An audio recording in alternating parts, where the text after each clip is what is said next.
Good morning all of students. समाजशास्त्र की YouTube कक्षा में आपका स्वागत है। मैं घनश्याम सैनी, सहायक आचार्य समाजशास्त्र, श्री कल्याण राजकीय कन्या महाविद्यालय सीकर। सामाजिक विचारक में हम आज चर्चा करते हैं जीएस गुरिये के बारे में। जीएस गुरिये की एक प्रसिद्ध पुस्तक थी कास्ट, क्लास एंड ऑक्यूपेशन, 1961 में जो आई थी, जाति, वर्ग और व्यवसाय। भारतीय समाज का जो मूल आधार स्तंभ जो थी जाति व्यवस्था, उसके बारे में इन्होंने बहुत ही विस्तृत रूप से बताया था। और जाति के साथ ही भारतीय समाज में जो एक परिवर्तनशील व्यवस्था थी, जिससे नवीन कार्यरत समूह बन रहे थे, वर्ग व्यवस्था हो रही थी, और उस वर्ग व्यवस्था के बारे में हम चर्चा करते हैं इसमें। गुरिये के अनुसार वर्गों की सदस्यता स्वैच्छिक होती है और जन्म से निर्धारित नहीं होती। किसी भी व्यक्ति की सामाजिक परिस्थिति आधुनिक यूरोप के वर्गों में उसके साथ धन के ऊपर निर्भर करती है। इन्होंने जाति और वर्ग में स्पष्ट अंतर करने के लिए मैकाइवर के निम्न कथन को उद्धृत किया है। पूर्वी सभ्यता में जब कि वर्ग और तथा परिस्थिति का मुख्य निर्धारक तत्व जन्म था, पश्चिमी सभ्यता का में आज धन ही वर्ग निर्धारित के रूप में उतना ही अधिक महत्वपूर्ण है, और उससे भी अधिक महत्वपूर्ण है धन की अपेक्षा जन्म पर कठोर निर्धारक तत्व होना। धन अधिक दृढ़ है, अतः इसके दावों को सरलतापूर्वक चुनौती भी दी जा सकती है। यह एक आंशिक विषय है जिसमें पृथक्करण, उपार्जन, हस्तांतरण और जातिगत भेदभावों को पैदा करने की क्षमता, और यह भेदभाव भी स्थायी दरार उत्पन्न नहीं करता जैसे कि जन्म से होती है। वर्ग एक परिवर्तनशील व्यवस्था है। व्यक्ति अपनी सामाजिक स्थिति में सुधार करके या आर्थिक स्थिति में सुधार करके अपना वर्ग परिवर्तित कर सकता है। जाति वर्ग व्यवस्था पुस्तक के 11वें अध्याय में वर्ग एवं उसका कार्य में इन्होंने वर्ग की चर्चा की है। वर्ग तथा उसकी भूमिका। गुरिये ने वर्ग का महत्व, विशेषताएं, भूमिका, गतिशीलता, निर्णायक कार्यों, कारकों आदि का विवेचन जाति के संदर्भ में किया है। गुरिये ने स्पष्ट किया कि जाति की भांति वर्ग व्यवस्था भी अगतिशील और विवाह आदि से संबंधित प्रतिबंधों से युक्त प्रथा रही है। आपने इस संबंध में निम्न विचारों को प्रकट किया है। भिन्न राष्ट्रीयता या भिन्न धर्म की पत्नी से विवाह करने की अपेक्षा कोई व्यक्ति अपने वर्ग से बाहर विवाह कर लेता तो अत्यधिक गंभीर विषय हो जाता है। गुरिये का कहना है कि प्रचलित ब्रिटिश वर्ग व्यवस्था का विकास पूर्ववर्ती सीमंतीय ब्रिटिश वर्ग व्यवस्था से हुआ है, जो यूरोप में सामान्य रूप से विद्यमान थी, और सैद्धांतिक दृष्टि से भारतीय इतिहास के हिंदू युग के अंत में जो जाति व्यवस्था थी वह बहुत ही कुछ उसके जैसी थी, जिसका आपका कहना है कि समानता गहरी है। यथापि दोनों महत्वपूर्ण भिन्नताएं हैं जिनको आपने इस वर्ग व्यवस्था के वर्णन द्वारा स्पष्ट किया। ब्रिटिश वर्ग व्यवस्था सामंतीय समाज द्वारा मान्यता प्राप्त वर्ग 3 से लेकर 12 प्रकार के थे। अधिकतर इनकी संख्या 4 थी: सरदार, पादरी, स्वतंत्र कृषक और भूदास।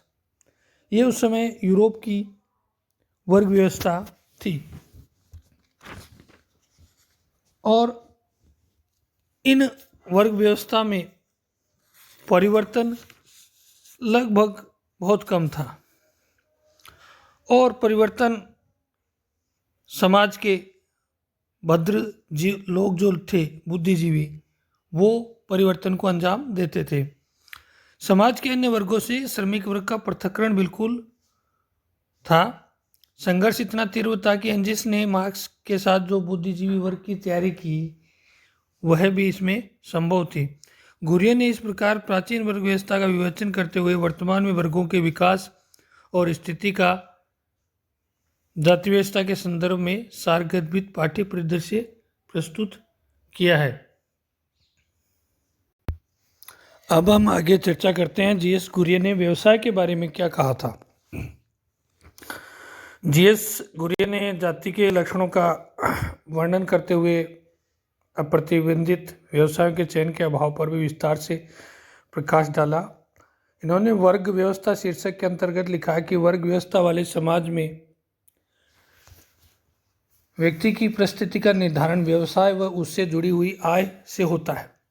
इन्होंने वर्ग व्यवस्था में व्यवसाय की भूमिका और महत्व पर सविस्तार प्रकाश डाला है। व्यवसायों के आधार पर वर्ग के निर्माण, उसमें परस्पर उच्चता निम्नता का कालक्रम परिवर्तन, जो सारगर्भित वर्णन इन्होंने किया है वो हमने अभी चर्चा की थी। जेस कुरियन ने जाति व्यवसाय से संबंधित कुछ महत्वपूर्ण बिंदु निम्न प्रकार प्रस्तुत किए हैं। पहला, जाति अपने उद्गम में व्यावसायिक नहीं थी, बाद में जाति में व्यवसाय जुड़ गया।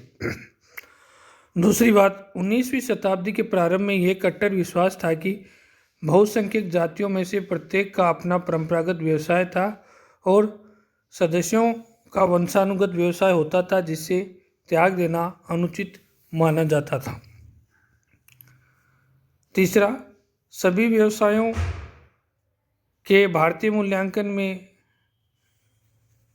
शारीरिक श्रम की तुलना में अशारीरिक श्रम के कार्यों को उच्चतर मानने का लक्षण उसी प्रकार विद्यमान था जैसा ब्रिटेन और अमेरिका में था। सभी समाजों, सभ्य, आदिवासी आदि समाजों में व्यवसाय का विभिन्न प्रकार से मूल्यांकन होता रहता था।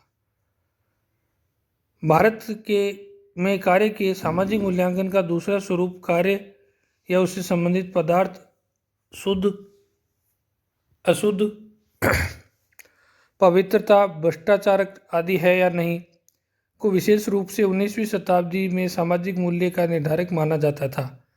पिछली शताब्दी तक व्यवसाय में कृषि को उत्तम माना जाता था। गुरियन ने इसे इस प्रकार उद्धृत किया, व्यवसाय में कृषि उत्तम है जबकि व्यापार मध्यम और नौकरी निकृष्ट है। इसी तथ्य को गोस्वामी तुलसीदास ने रामचरितमानस में इस प्रकार स्पष्ट किया है, उत्तम खेती मध्यम बान, अधम चाकरी भीख समान। ब्रिटिश प्रशासन के आगमन के बाद ही नौकरी के अवसरों में निरंतर वृद्धि होती गई। ब्रिटिश काल से वेतन बहुत कम मिलता था तथा नौकरी लोगों के विकसित आत्मसम्मान से मेल नहीं खाती थी। मनु ने घोषणा कर दी, नौकरी कुत्ते का जीवन है। गुरियन ने व्यावसायिक समूह की रचना के 3 अनुक्रमों का भी उल्लेख किया है, उच्च, मध्यम और निम्न वर्ग।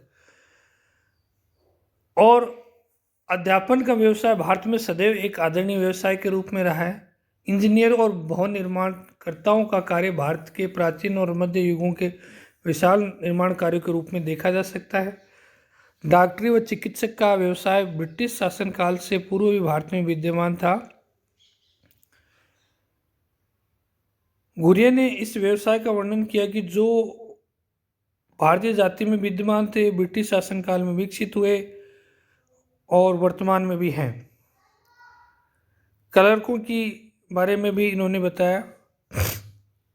इनके व्यवसाय को भारत में ब्रिटिश लोगों द्वारा अत्यंत ही लोकप्रिय बना दिया गया।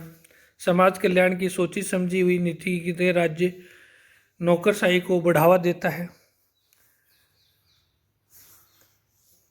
गुरियन ने इस प्रकार व्यवसाय को लेकर जो प्राचीन, मध्यवर्ती या अर्वाचीन भ्रांतियां थी उन्हें दूर करने का प्रयास किया।